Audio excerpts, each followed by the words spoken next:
This tutorial is how to make a Quizzes.Next question bank, or also how to add questions as you're making them, how you can add them into a question bank as you make them.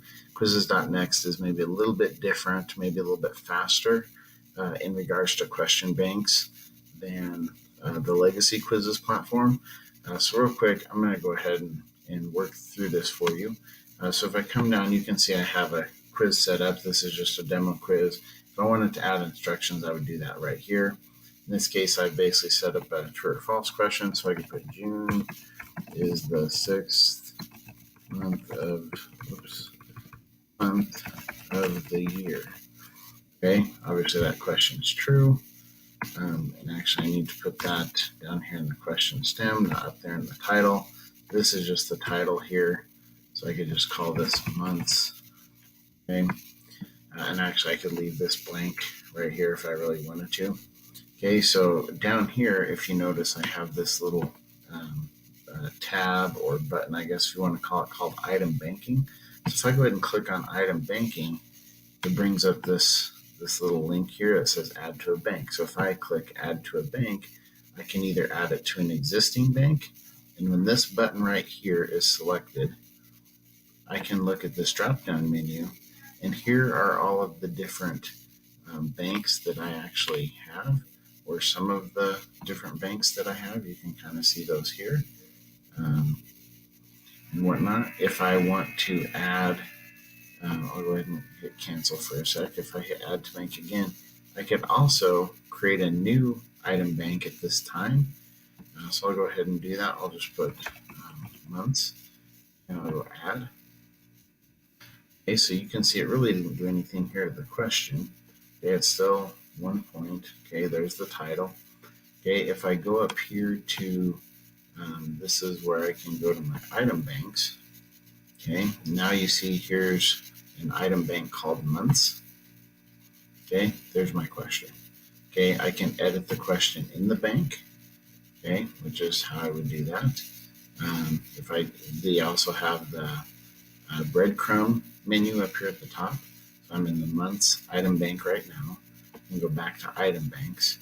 Okay, if I go here, I can edit or delete the entire bank.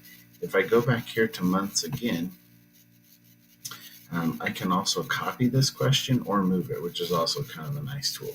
So let's say that you had questions with multiple, or you wanted to use a very, very, very similar question stem, for example. So like maybe it's for vocabulary, or maybe it's for mapping, or certain things like that. You can copy or move the item, and then you can go in. Actually, you would want to copy the item, and then you would want to edit those individually to make them, each question its own specific question. So if I click on this copy button, notice what it asks. It says, do you want to copy it into an existing bank, a new item bank, or just keep a copy in this bank? Okay, so I want to keep a copy in this bank. I'm going to choose months. Okay, and I'll go add. Okay, now I have two of the same questions. So if I wanted to go in here and edit this one and say, okay, we'll say May is the 6th month out of the year, and make that false. Okay, then I can go ahead and hit done. Okay, and now I have two questions now as opposed to one. So that's basically how the items banks work. Also, once I go here into Quizzes.Next, I can also, when I'm in, not necessarily building questions, I can just go up here and click on item banks. Okay, and I can, at that time, if I go in, notice too when I did that, let me go back and do that one more time. Okay, so I was here. Now I'm just in my item banks. But before, since I'd opened up months and then I just closed out of it, okay, when I go back in, notice it's still in my months. So you kind of have to pay attention here. Notice that I'm still, even though this is highlighted, I'm still in my months quizzes bank. So I have to click back here to item banks. Now I see all of the banks that I've made in Quizzes.Next. Notice this button right here. I can actually add a new bank at this point in time here. That would be useful if I knew for sure, like, oh, I'm going to create a bunch of questions named this. Okay, I can come in here. I'll just put new demo bank just for the purposes of this. So I'm going to go create bank. Okay, so now I have a new question bank right here. I can click on this.